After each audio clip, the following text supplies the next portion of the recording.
पारस के साथ होने वाले खौफनाक हादसे की खबर ने जैसे जवार की दुनिया ही उलट कर रख दी। जैसे ही जवार को पता चला कि पारस की गाड़ी में बम धमाका हुआ है, वो पागलों की तरह हादसे वाली जगह की तरफ भागा। वहां हर तरफ धुआं था और गाड़ी के पुर्जे बिखरे पड़े थे। जवार ने जब खून में लथपथ पारस को देखा तो इसका कलेजा मुंह को आ गया। इसने अपनी जान की परवाह नहीं की और पारस को अपनी बाहों में उठाकर अस्पताल की तरफ भागा।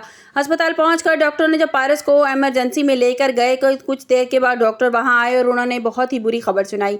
डॉक्टर ने बताया कि पारस बीबी की हालत बहुत ज़्यादा नाजुक है। धमाके की वजह से इनका चेहरा और जिस्म पूरी तरह झुलस चुका है और इनके बचने के चांसेस बहुत कम है। ये सुनकर बेजाज शाह वहीं कुर्सी पर गिर पड़ा, रोने लगा, लेकिन जवार खामोश नहीं बैठा। जवार की आंखों में इस वक्त गुस्से और बदले की आग थी।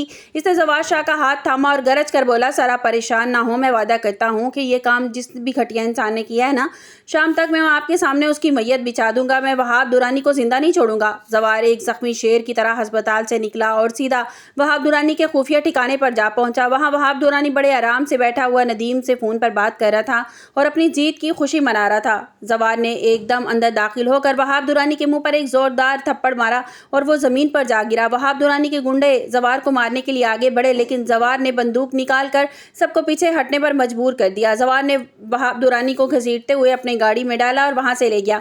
जवार ने वहाब दुरानी को मार मार कर इसका बुरा हाल कर दिया और गरज कर पूछा, सच सच बताओ कि इस घर में कौन गद्दार है जो तुम्हें पल पल की पारस की खबर दे रहा था। पहले तो वहाब दुरानी मुकर गया, लेकिन जब जवार ने इसे जान से मार देने की धमकी दी तो इसने सारा सच उगल दिया। पुलिस ने जब वहाब से पूछ की तो पता चला कि गद्दार और कोई नहीं बल्कि बेजाज शाह का अपना बहनोई नदीम है। ये सुनकर जवार के पैरों तले से जमीन निकल गई। वो गुस्से में अस्पताल पहुंचा और सबके सामने नदीम का गिरबान पकड़ लिया। बेजाज शाह हैरान होकर बोले कि जवार क्या कर रहे हो, ये क्या बदतमीजी है। तो नदीम ने के साथ ऐसा क्यों कर रहे हो। जवार ने नदीम के मुंह पर एक जोरदार थप्पड़ मारा और कहा कि बेजाज शाह आपको अंदाजा भी नहीं है कि ये नदीम आपके आस्तीन का सांप है। इसने जायदाद की खातिर वहाब दुरानी के साथ हाथ मिला लिया है और पारस की गाड़ी में बम इसी ने फिट करवाया था। यही वो गद्दार है और उसने गद्दारी का सबूत दे दिया। जवार ने नदीम की फ़ोन की सारी रिकॉर्डिंग और लोकेशन सारी उसने बेजाज शाह के सामने रख देती है। ये देख कर नदीम की बीवी शाहीन और बेटा आफ्ताब शर्म से सर झुका लेते हैं और पुलिस नदीम को हथकड़ियाँ लगाकर वहाँ से ले जाती है। इसी दौरान डॉक्टर ने बताया कि पारस को खून की ज़रूरत है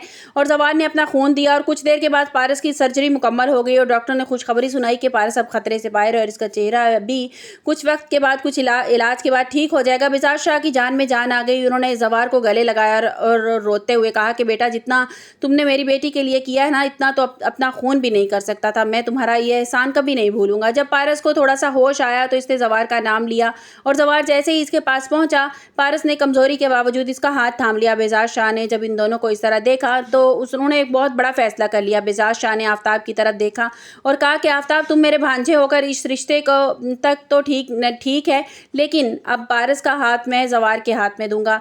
जिसका बाप गद्दार हो मेरी बेटी का मुहाफिज कैसे हो सकता है। पारस की शादी अब सिर्फ और सिर्फ जवार से होगी क्योंकि वही इसको खुश रख सकता है। बेजाज शाह ने जवार से कहा कि जवार, मैं जानता हूँ कि तुम पारस को अपने साथ गाँव लेकर जाओ और इसका निकाह करके इसको हिफाजत से रखो क्योंकि यहाँ दुश्मन अभी ख़त्म नहीं हुए। जवार ने अपने मालिक का हुक्म मान लिया और पारस का हाथ थाम लिया और पारस जवार को लेकर अपने गांव चला गया।